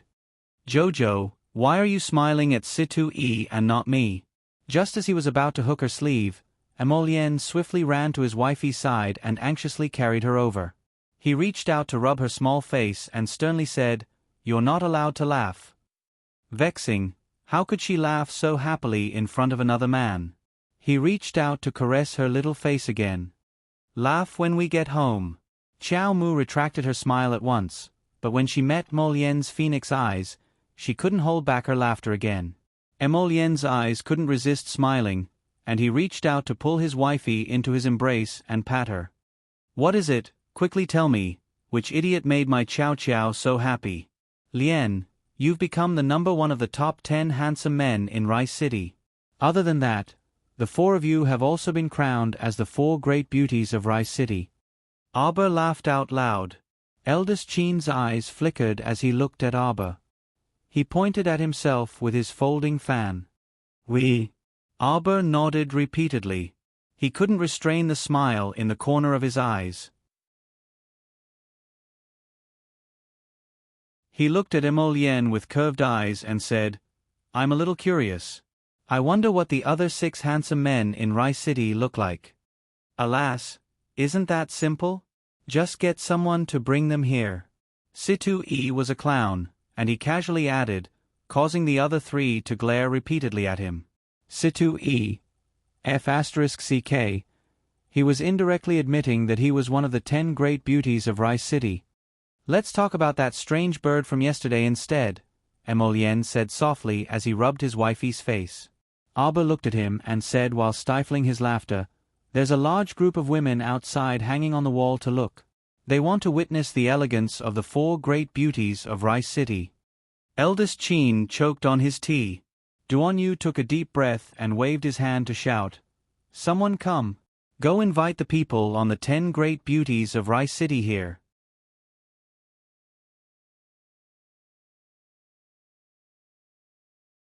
Chapter 1342. The original 10 people on the ranking list of Rice City's 10 great handsome men were all invited into the city lord's estate's back garden.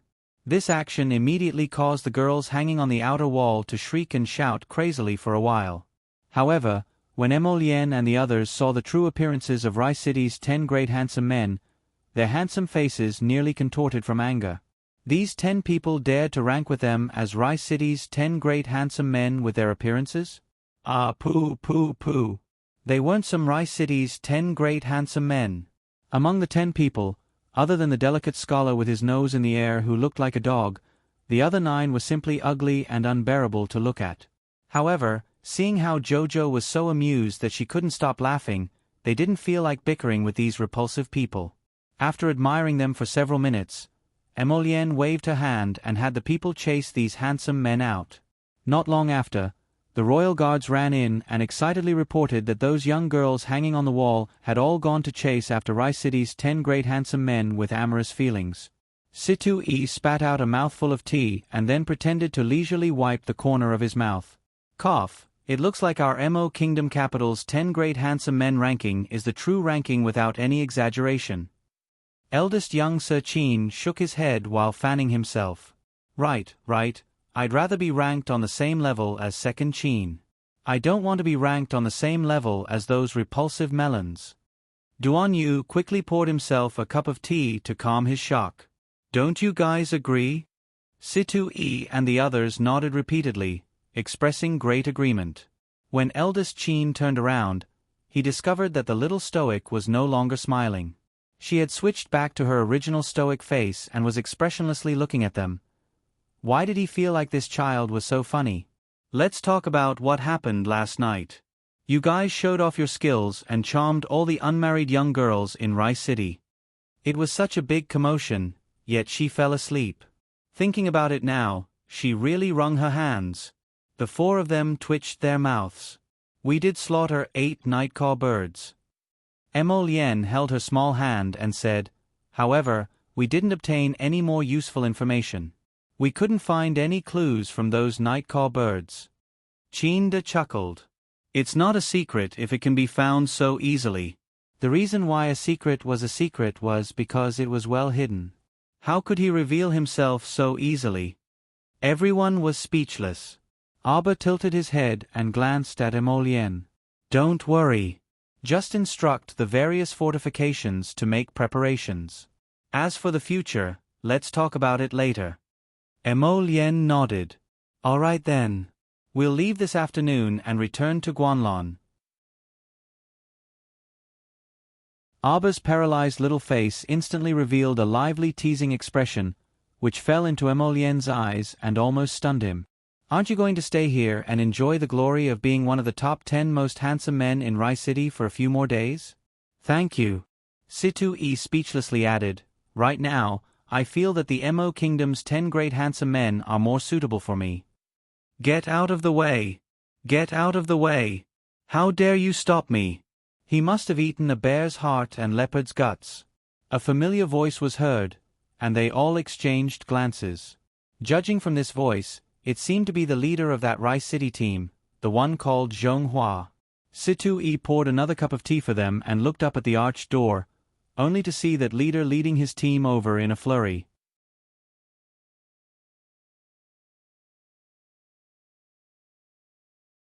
Chapter 1343. The few of them exchanged glances and raised their heads to see Zhonghua, the leader of the group, charging over noisily with 9 people. We actually let you enter the city without a hitch. The leader glared at Abba's group. Otherwise, what are you going to do? Eldest young Sir Qin tapped the folding fan in his hand. You're not so naive as to think that we're still waiting in line outside the city, right? You. What exactly do you want to say? Situ Yi asked the leader curiously. Zhonghua. Zhonghua. City Lord's son hastily rushed over upon receiving the news and looked awkwardly at his eldest nephew. Zhonghua, don't be rude to His Highness the Crown Prince's group. Leader Zhonghua was taken aback, and his gaze shot towards Mo Lien's group again. It turned out that the group from the Mo Kingdom capital really had such a powerful background. However, he was unable to swallow his previous indignation. Uncle. I didn't want to say it at first, but the team that the Crown Prince brought was truly too much. Ignoring the incessant looks that his uncle, City Lord's son, was sending him, Leader Zhonghua rambled on endlessly. Uncle, you don't know how infuriating they are. Not only did they plunder all of Jiaozhong Base's rations, but they didn't bring us along with them. They actually didn't bring us along on the return trip and left us at Jiaozhong Base. We were almost besieged by hundreds of zombies. Didn't your Rice City team head to Jiaozhong Base for a cleanup mission? Aber interrupted him and said indifferently, if you can't even clean up several hundred zombies, then what are you going to do? Do you want to take a stroll? You. The leader was enraged. Zhonghua. City Lord's son reprimanded. Don't be rude in front of the Crown Princess. You brought more than 200 people out, but less than 10 have returned. Are the lives of your teammates not worth their lives? Aber glanced indifferently at Callie, who was behind the leader. Grab her. Ha! What do you want to do? What do you want to do? Two black-clothed shadow guards immediately appeared next to Callie and pinned her arms behind her back. Deal with her. No, you can't deal with me? What right do you have to punish me? Carly widened her eyes in horror and kept struggling in the hands of the two secret guards. You're talking about qualifications with me when your infection period will end in less than 4 hours and you're about to mutate? Xiao Mu looked at her exasperatedly. Then, he turned to look at Zhonghua. I think you need treatment for your brain. You brought something that could explode at any time back to the city and placed it in the city lord's mansion. Do you want Rice City to become the second Jiaozhong base? No, that's not true. Zhonghua was a little anxious. He turned to look at City Lord Sun's incredulous eyes and hurriedly explained, Uncle, don't listen to her nonsense. She doesn't know anything. As for Carly's injuries, we've already contained them. With Ni Shang around, there won't be any problems. The foolish girl named Ni Shang bit her finger as she smiled at Duan Yu. Her smile made Duan Yu's hair stand on end, and he shrank back into the group. Are you stupid? There won't be any problems. Then why did that man in your group suddenly jump out to bite people and mutate? Liang Qingqing couldn't bear it any longer and bellowed at Zhonghua. Zhonghua, you can't be that muddle-headed, right? City Lord Sun looked at Carly in horror and involuntarily shrank back. Uncle, nothing will happen at all right? Zhonghua retorted impatiently.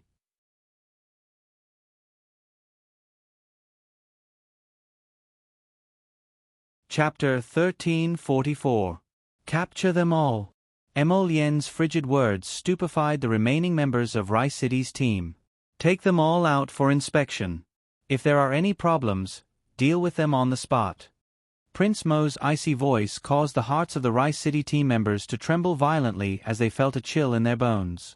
And you? The Crown Prince turned around and pointed at City Lord Sun, who was trembling incessantly like a quail. Appointing people based on nepotism. Don't you know how much this nephew of yours is worth? You actually let him be the leader of Rice City's team and lead a group of people to their deaths? City Lord Sun only felt that misfortune was upon him, and his body went limp as he knelt on the ground with a thud. He repeatedly begged for mercy. Your Highness, please quell your anger. From now on, you are no longer the City Lord of Rice City's fortifications. Immediately send people to take over all matters here and complete them by today. Yes. Hui Feng bowed and immediately strode out the door, leading people to take care of these matters. City Lord Sun collapsed on the ground, dumbstruck. Everything had been fine up until just now. It was over. Everything was over. His nephew, Zhonghua, was also completely stupefied at this moment. When he came to his senses, it was as if he had been injected with chicken blood, and he immediately started making a fuss and yelling, You can't do this, you can't. What does this have to do with my uncle? You are using public office to avenge private wrongs. Eldest young Sir Qin slapped Captain Zhonghua's head with his fan and winked at him with a smile. Do I need to use public office to avenge private wrongs against you?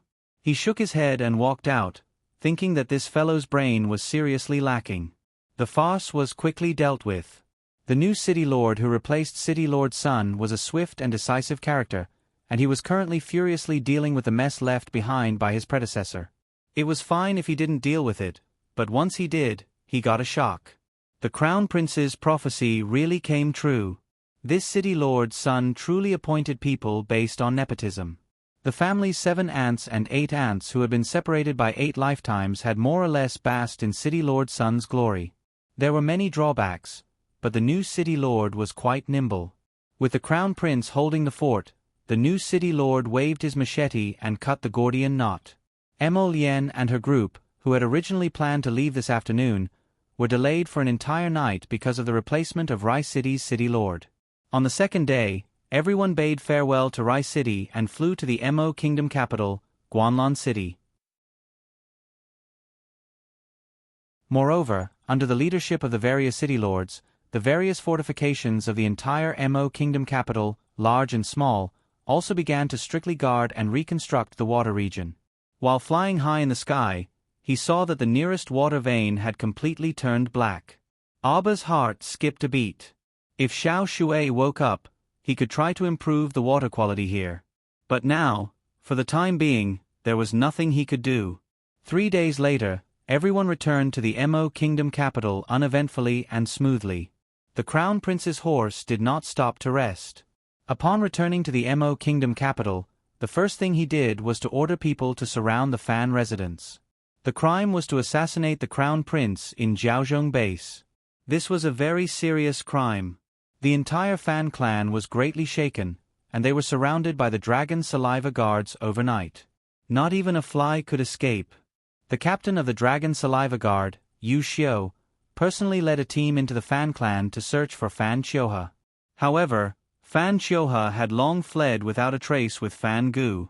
Family head Fan wanted to cry but had no tears to shed as he dealt with the huge mess Fan Qiuhe left behind.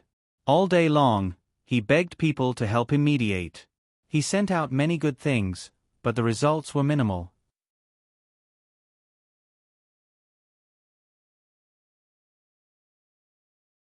Chapter 1345. When Aba returned home, Wei Ziqin nagged him a lot. She said that neither of them was reliable. The wedding was just a few days away, but he was still nowhere to be seen. It made her anxious and angry. Aba returned home at night. Except for Qiao Zhongbang and his wife, no one else was alerted. The next morning, when the family was having breakfast, second uncle, Xiao Hu, and Qiao Mu found out that she was back. This was the first time Aba saw second Aunt Ran after second uncle's wedding. She looked 24 or 25 years old. She looked smart and capable, and she walked with the wind. "This is Jojo." Second uncle had a smile on his face. It seemed that he had been living well these days. Ren stepped forward, took Aba's hand, and gave him a greeting gift. Then, she smiled and exchanged greetings with Aba. Only then did the family sit down and have breakfast happily. These days, Ran had adapted to the rich breakfast of Qiao Mu. In addition to white porridge, red bean porridge, and meat buns, there were also 4 kinds of pastries for breakfast today. The Qiao family didn't have so many rigid rules when eating. The family chatted as they ate, just like an ordinary family. This made Ran like the atmosphere of this family very much. Eldest uncle and sister-in-law were kind people. Her husband was a few years older than her and was considerate and honest. After getting along with her stepson these days, they also got along very well. Therefore, Ren really had nothing to be dissatisfied with. She was even very grateful to her mother for having a good eye and choosing such a good family for her. Sister-in-law, Jojo's wedding is just a few days away. Sister-in-law, you're very busy. Remember to ask me for help. Although I haven't been married for long, I can still help with some chores. Ran said with a smile. Okay. I'm really busy these days. It's best if you can help me. Wei Ziqin nodded happily. She now saw that this sister-in-law was good in every aspect and couldn't find any fault with her. Madame Ran happily agreed. Xiao Lin stirred the red bean congee in her bowl with a spoon and muttered softly, "Big sister, you'll be living in the palace from now on. I don't know how long it will be before we meet again." Qiao Zhongbang couldn't help but twitch the corner of his mouth when he heard this. Ahem, other than the period when your sister is cultivating in seclusion, when else can she be idle at home? Xiao Lin thought about it and agreed. Her little face relaxed as she giggled and said, "Elder sister, then I'll go to the palace to play with you every few days." Aba nodded. Wei Ziqin couldn't help but laugh. "You're still looking for your sister every few days. Even if your sister doesn't find you annoying, your brother-in-law will." Xiao Lin pursed her lips. "I'm looking for my sister. Why would my brother-in-law be annoyed? When the time comes, we can just ask my brother-in-law for a pass. We don't need him to lead the way." Wei Ziqin was both amused and annoyed as she poked her daughter's forehead. Aba looked at the mother and daughter pair with a faint smile in her eyes. In the past few days, did Zhou Yuan's family come to cause trouble again? Arber asked absent-mindedly. Qiao Zhongbong shook his head. They came the day after you left. After I sent people to chase them out, they never came again. Hey, but speaking of which, Jojo, do you still remember the little fatty from the richest family in our village, Zhou Tao? Arber stared blankly. Father, you saw him? Of course. Qiao Zhongbong sighed when he mentioned this. He's now a servant of Zhou Yuan's family. I even saw him a few days ago. Wei Ziqin sighed. He's as skinny as a monkey.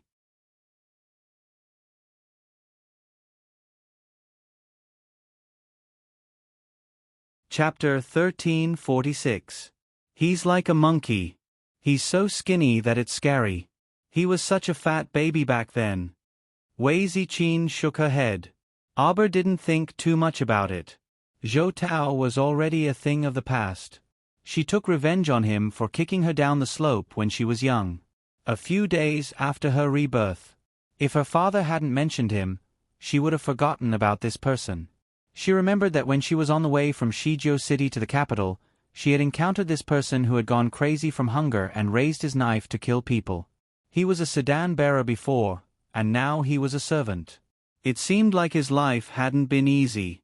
However, he was considered smart to be able to survive until now as a normal person in this chaotic world. Now that she heard his name, he was just a stranger to her. She didn't feel sad or happy, and her emotions didn't fluctuate. After the meal, Arber returned to her room. The Ministry of Rites had sent people to deliver wedding clothes and jewelry, and she needed to try them on one by one. However, after trying them on for a short while, the young lady kicked off her shoes and lazily went back to bed. When Xiao Yao entered the room and saw her little crown princess' lazy appearance, she couldn't help but be amused and annoyed at the same time. Crown Princess, you've only tried on a few pieces of jewelry. Why are you lying down already? Have you tried on the wedding clothes? I've tried them. Arber scrambled up from the bed and looked at her with bright eyes. Xiao Yao, if you marry my brother Xiao Hu, you'll be my sister-in-law in the future. Xiao Yao glared at her with a red face. Nonsense. How is it nonsense? The little crown princess pursed her lips. How about this? We'll first get used to how we address each other from now on. I'll call you eldest sister-in-law. How about you call me eldest sister-in-law? Xiao Yao was so embarrassed that her face burned. She rolled her eyes at her, took the wedding dress and walked out. Crown Princess, you've lost a lot of weight recently. I'll ask them to change the waist of this wedding dress. With just a few words, Xiao Yao, the chatterbox, was scared away. Arber cheered and lay down on the bed. His little hands and feet spread out, and he didn't move at all. In reality, he was talking to the little tree in his mind. Master, do you want to take a bone-forging pill now? I spent a lot of effort to get it from the main planet. In 3 days, I guarantee that your body's toughness will reach a whole new level. As if I'd believe you. Arber shook his head. You said 3 days, so it's definitely more than 3 days. I'm getting married in 4 days. We can't allow anything to go wrong. If she ate the bone-forging pill now, if she didn't finish forging on the day of the wedding, wouldn't she be in trouble? Could it be that he still had to carry her out of seclusion? She couldn't care less about the dignity of the royal family. She didn't want her little face anymore. There was no need to rush. She could wait for a while before forging. The little tree said, Hey master, what if someone comes to make trouble on the day of the wedding? Once you finish forging your body, you'll have a higher chance of winning. Forge now. If the little tree was in front of her now, she would definitely give it a few slaps on the head. She was going to get married, not to fight. Besides, the crown prince wasn't just for show. Who would dare to make trouble at the crown prince's wedding? All right, don't encourage me to do something unreliable. Arber made the final decision. Let me tell you. I don't have much, but my main strength is that I'm very reliable. The little tree. Are you sure that's your strength? You scammer, go do what you're supposed to do. Don't bother me. Arber was lazing on the bed and waved his arm in disdain.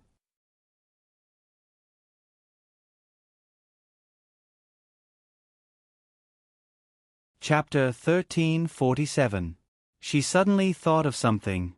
Before the sapling retreated, Arbor asked, "Where's the egg? How has it been these few days?" "Not too comfortable." Speaking of this, the sapling was a little angry. She didn't know where that egg came from, but it was always like a big boss.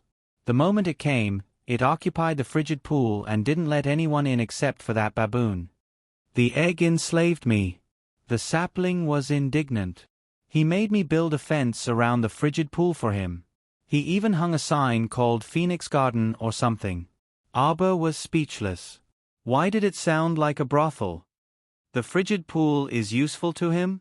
Of course it's useful. The spiritual energy in the pool is dense, and I suspect that black spirit jade might be buried there. Chow Mu scrambled up from the bed.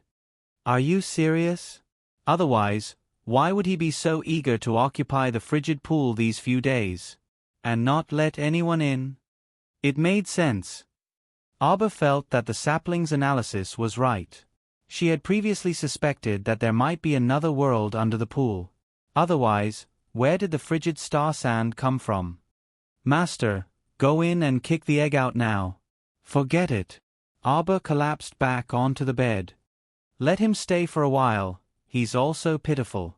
After following her for so long, he was still just an egg. Are little water, little earth, and little snake awake?" "No," the sapling said angrily. When his companions woke up, the first thing he would do was to get them to beat up the egg, the sapling thought secretly. An egg actually made his little master's heart soften. This wasn't a good sign. Master, do you like the egg more than Chocho?" the sapling asked pitifully. "No." Arbor stiffly replied, "Don't think too much." She liked big and fierce beasts like the chestnut, and she also liked the snow leopard that she summoned for Emolien. But what was the use of liking them? They weren't hers. She only had cute things by her side. So angry. She didn't want to talk to Little Tree anymore. She turned over and rolled herself into the quilt, planning to have a good afternoon nap. However, the Little Tree was still nagging. Master Silver, has your talisman master level increased?" "Yes, I'm a yellow rank great symbol master now." Arbor was somewhat happy when he thought of this. Occasionally, she would wonder where the golden talisman jade tome that changed her life came from. She hugged the blanket and rolled around. "I'm going to sleep. Don't disturb me." Master Silver, does that mean you can draw yellow level talismans?" "Of course, let me tell you." Arbor suddenly slapped his little head. "Chocho, I drew a god-inviting talisman, but I've never used it before." "Go ahead and use it." Chocho simply ran out of Paradise Planet and turned into a little tray ant, squatting on her shoulder. "Master, this god-inviting talisman sounds really powerful." "I also feel that it should be quite impressive." Chow Mu responded uncertainly. With a flick of her finger, an ebony talisman appeared in her hand. With a light swipe of her finger, she activated the talisman. An invisible talisman energy spread out and burst into her body. The two of them widened their round eyes and held their breaths as they waited. 5 minutes later, there was nothing. 15 minutes later, there was still nothing. The two of them stared at each other with their watery eyes. "It's okay, Master. Maybe the Supremes are busy right now and don't have time to come to the lower star sector to play. Haha. Don't be discouraged, Master." "Arbor, Master invites you to the living room."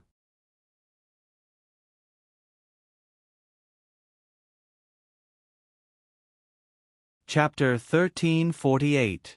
Arbor's heart ached at the thought of wasting a deity-inviting talisman that she painstakingly drew. She walked out listlessly and grumpily asked, "Who's here?" "It's the Mu family's 7th master." "It's him again." Anger surfaced in Arbor's eyes. She hadn't even had the time to settle the score with him, yet he came running here on his own? There was a path to heaven, but he refused to take it and insisted on barging into hell. Kill him. A little poisonous person in Jojo's heart flaunted her prowess and hooted. She slammed the door shut behind her with a bang. Inside Miss Chow's boudoir, a warm ray of sunlight slowly flowed onto the dressing table. As the little fellow walked, the more she thought about it, the angrier she became. This talisman patrician family simply had a grudge with her in her past life. Nothing good would come out of running into them. That Fan Gu was clearly from their family. Otherwise, how could she possibly have something like a teleportation talisman matrix? So infuriating. The Mu family's seventh master actually dared to appear in front of her after doing such a vicious thing. The angry little thing entered the living room with its defensive barrier activated, and everyone was stunned by its sudden appearance. Mu Jingrue's eyes flickered. "Jojo, what are you doing? I'm going to beat you to death." The little fellow extended her hand, and a handful of attack talismans appeared in her palm. "Come out." She couldn't fight in the living room and break the furniture. "You." Mu Jingrue's lackey, Old Bai, angrily looked at Aba. "Absolutely impudent." "Jojo." Qiao Zhongbang also called out to his daughter rather awkwardly. "Come back. Don't make a scene." "What? You dare to do it but don't dare to admit it?" Aba looked up and waved at Mu Jingrue. "Come out." "What did I do?" Mu Jingrue calmly walked out of the Qiao family's main hall and arrived at a small empty space in front of the door. "You harbored a grudge against me when I refused to return to the Mu family with you last time. I went to Jiaozhong base to carry out a mission, and you sent someone to kill me. Do you have proof?" Mu Jingrue raised his brows and looked at her with a spurious smile. "Does the teleportation array count as evidence? That middle-aged woman called Fan Gu has the teleportation glyph formation of your divine land's Mu family." Aba sneered. "Impossible." Mu Jingrue stubbornly shook his head. "Not everyone has a transportation talisman matrix. Even in our divine province's Mu family, there are only a few people who can obtain a transportation talisman matrix. Including you." Aba gave him a cold look. Senior White was puzzled as he listened from the side, and after a long time, he finally understood. He was immediately angered to the point of stomping his feet and jumping up as he roared furiously. "You little bastard, are you doubting our seventh master?" Aba glanced at him and stomped on the ground as well. However, her stomp caused the stone slabs on the ground to roll up and line up into a long line, aiming for Lao Bai's face. "Old White." Mu Jingrue's expression froze. He immediately threw out 24 defensive jade talismans that surrounded Old White. Aba stuck a teleportation talisman on himself. Damn it, he actually teleported to the back of the house in an instant. Everyone stared dumbfoundedly as she jumped out from behind the house. She took out a ferrule from her conscience and swung it at Mu Jingrue's head. Mu Jingrue couldn't help but laugh bitterly. This child's prejudice against him was gradually deepening. He didn't even know how to properly communicate with her anymore. Spiritual power trembled around him, and he immediately repelled the little fellow's ferrule.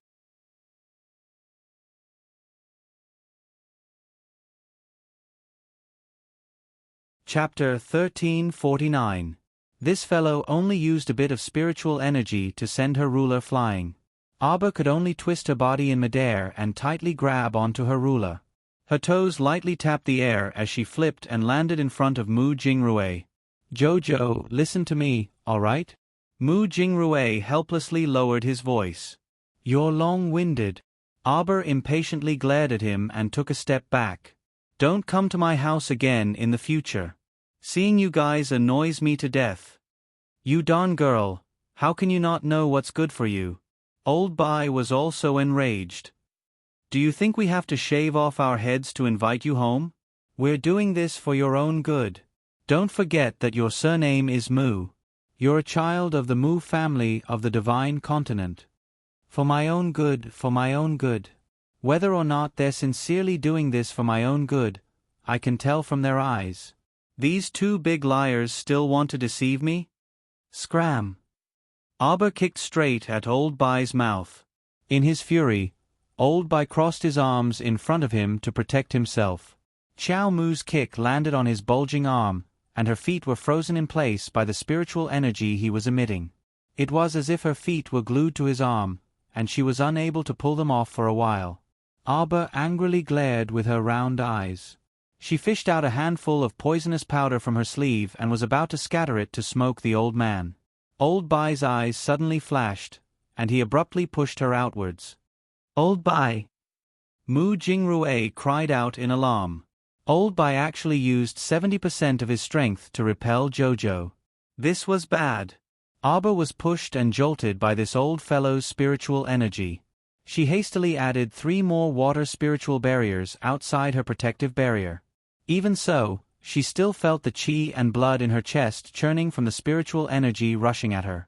Her small body had long been uncontrollably sent flying by Old Bai. Her back crashed straight into a tree in the courtyard, and the tree immediately bent and fell to the ground with a crack. This old fellow was really quite strong. Looking at the situation, his great spiritual master rank was probably above the middle-aged woman, Fan Gu. "Stinky girl, you need to know that there's always someone better out there. Don't be a frog in a well and be ignorant." Senior White laughed coldly and said, "Our divine prefecture's Mu clan is willing to take you back, yet you actually dare to make all sorts of excuses. Why don't you think about the consequences? If you really offend the Mu family of the divine land, what do you think your adoptive parents will do?" Old White. Mu Jingrue was anxious to interrupt Old Bai's speech, but Old Bai waved his hand and interrupted him instead. "Seventh Master, this little girl has been spoiled rotten. She clearly doesn't know the immensity of heaven and earth. Just treat it as me advising her on behalf of her biological parents." As soon as he finished speaking, the faces of Qiao Zhongbang and his wife changed. "The Mu family of Shenzhou has gone too far." Mu Jingrue hurriedly cupped his hands at Qiao Zhongbang and his wife. "Please don't be angry. Jojo has some misunderstandings about our Mu family right now. I hope that you can help persuade her." Boom. A wooden vine as thick as the mouth of a bowl fiercely smashed next to Old Bai's feet. Old Bai was startled. He looked up and saw a figure gliding across the sky, suddenly arriving in front of him. The spirit-binding rope drilled out from under his sleeves and climbed up Old Bai's hands, swiftly tying them around his tanned wrists. Arba tugged on the rope from the other end, and Old Bai's wrists were suddenly firmly bound by the spirit-binding rope. He hurriedly clapped his hands, trying to break free from the rope.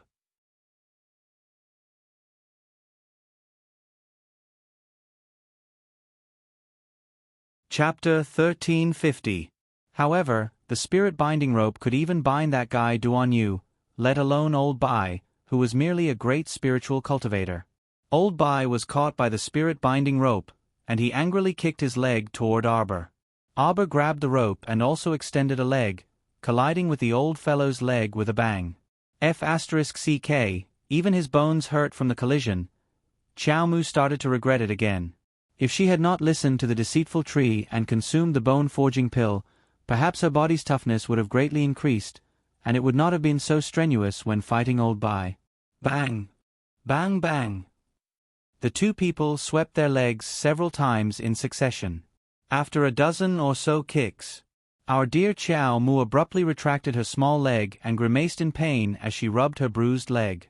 Just as she angrily shook her leg and bent down to rub her aching leg, she suddenly felt a warm, gentle feeling.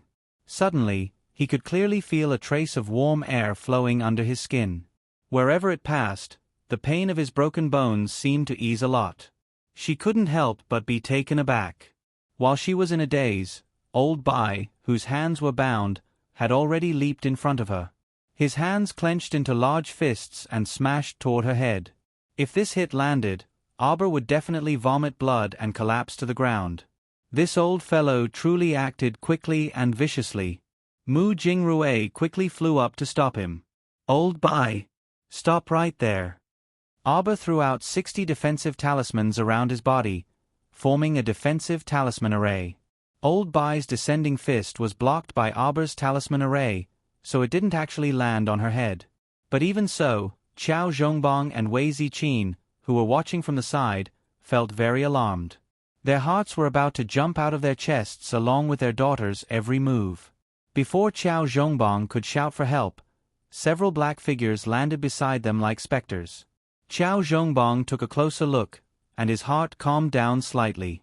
These young men should be the secret guards that the crown prince left for his daughter. Seeing them now, Qiao Zhongbong and his wife felt a little relieved. "You just used my parents to threaten me, didn't you?" Abba stared coldly at the white-haired old man in front of him, his eyes filled with an eerie chill. "I'm not threatening you," the white-haired elder said coldly. "I'm just reminding you out of goodwill. After all, the Mu clan of the Divine Prefecture isn't something that you commoners from the lower star fields can resist." Abba sneered. "Who are you trying to fool? If you people from the upper 3 provinces want to come to Seekong Planet, you'll have to take some unorthodox paths. It's simply impossible to teleport on a large scale. Otherwise, the Heavenly Tao will be the first to not let you off." Abba said coldly. "Damned girl, you know quite a lot." Old Bai rolled his eyes and said coldly, "You even know about the Heavenly Tao?" Abba snorted and suddenly flipped open his palm. Green vines spread out from one side of his palm, and water spirits sizzled out from the other side. He threw 2 types of spiritual energy at Old Bai at the same time. Old Bai was a little bewildered. His hands were tied, so it was inconvenient for him to fight. He could only raise his leg and sweep it forcefully in the air. The green vine in Qiao Mu's hand immediately coiled around one of Old White's legs. Abruptly exerting force, Old White's leg was forced to fall forward, and a crisp crack resounded. The gazes of everyone present became strange as they looked at Senior White. Old Bai's face flushed red. You're tuning in to the Narrate and Escape YouTube channel. Don't forget to subscribe and join us on this journey to catch the most captivating stories.